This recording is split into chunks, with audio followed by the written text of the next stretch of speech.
அண்ணா போட்டோவை பயன்படுத்துறாரு, எம்ஜிஆர் போட்டோவை பயன்படுத்துறாரு, அம்மையார் ஜெயலலிதா போட்டோவை செங்கோட்டையன் பயன்படுத்துறதுக்கும் அனுமதி எங்க குடுக்குறாரு.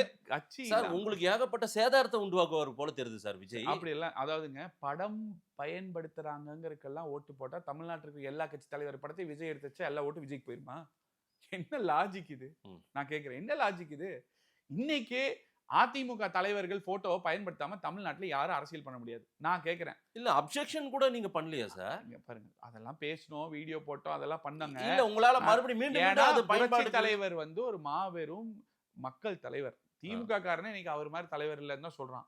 இன்னைக்கு வந்து இது விஜயகாந்த் அவர்களோட கருப்பு எம்ஜிஆர் தான் சொன்னாங்க. ம். இதுவரைக்கும் தமிழ்நாட்டுல கட்சி ஆரம்பிச்சு யாராவது ஒருத்தர் கருணாநிதி ஆட்சி குடுத்திருக்காங்களா? கருணாநிதி மாதிரி ஆட்சி நடத்துவேன், கருணாநிதி ஆட்சி குடுக்குறேன்னு சொல்லியிருக்கிறாங்களா? ஸ்டாலின் அவர்களே அந்த வார்த்தையை இதுவரைக்கும் பயன்படுத்தினது கிடையாது. சோ அப்ப இன்னைக்கு ஒரு பாசிட்டிவ் பிராண்டா இருக்கிறது எம்ஜிஆர் அவர்களின் ஆட்சி, அதிமுக ஆட்சி அப்படிங்கிறது தான். அந்த பிராண்ட் எடுத்து நம்ம கையில புடிச்சு அதை வாக்கா மாத்த முடியுமாதா அப்படின்னு தான் நினைக்கிறாங்க. ம். இப்ப தீய சக்தி, தீய சக்தி, தீய சக்திங்கிறாரு. நாங்க 53 வருஷமா அதான் சொல்லிட்டு இருக்கோம். கலாநிதி, உதயநிதி, தயாநிதி இந்த பெயர்களை எல்லாம் கேட்கும் பொழுது எனக்கு ரொம்ப நல்லா இருக்கு.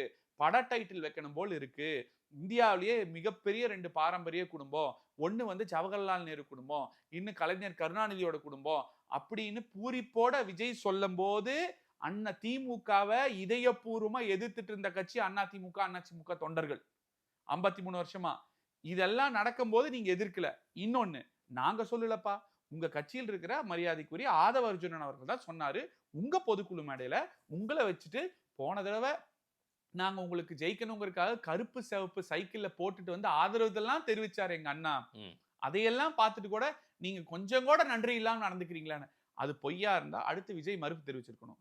இல்ல ஆதவ அர்ஜுனன் சொல்லும்போது மறுப்பு தெரிவிக்காட்டி அவர் பேசும்போது மறுப்பு தெரிவிச்சிருக்கணும். அது பண்ணாட்டியும் ஆதவ அர்ஜுனா அவர்கள அப்படியெல்லாம் இல்ல நீயே பேட்டி கொடுத்துருந்தா சொல்லியிருக்கணும். இல்லங்க அன்னைக்கு முடிச்சிடுறேன். சரின்னு அவர் நினைச்சிருக்கலாம். முடிச்சிடுறேங்க. இன்னைக்கு அவங்களும் இருக்கக்கூடாது, நீங்களும் இருக்கக்கூடாதுன்னு அவர் சரின்னு வந்திருக்காரு. அவர் நினைச்சிருக்கலாம்ல. நினைச்சிருக்காரு. ரைட். அதைத்தான் இன்னைக்கு அவங்களும் வேணாம், நீங்களும் வேணாம். நான் தான் அப்படின்னு. பேச விடுங்க மாதேஷ். அப்பதான் உங்களுக்கு என்ன இல்ல சொல்ல நான் பாயிண்ட் சொல்றது உங்களுக்கு புரியுதுல்ல? நான் அதுக்கு வரல. நான் என் பாயிண்ட்ட சார் முடிச்சேன். அவரு எவ்வளவு வேணா கேள்வி ரேஸ்ல கேளுங்க. உங்கள பின்னாடி தள்ளுறாரு சார். நீங்க இல்லவே இல்ல. நீங்க நான் கரெக்ட்டா ஒண்ணுமே கிடையாது. பேசுறேங்கனால நீங்க தடுக்குறீங்க மாரேஷ். நான் இல்ல பேசி நீங்க முடிச்சேன். கரெக்ட்டா தான் பேசுவீங்க. இல்ல அப்பயும். நான் முடிச்சிடுறேன். ஆ. இப்ப என்னன்னா ஆதவ அர்ஜுனா அவர்கள் அப்படி சொல்றாரு. ஆ.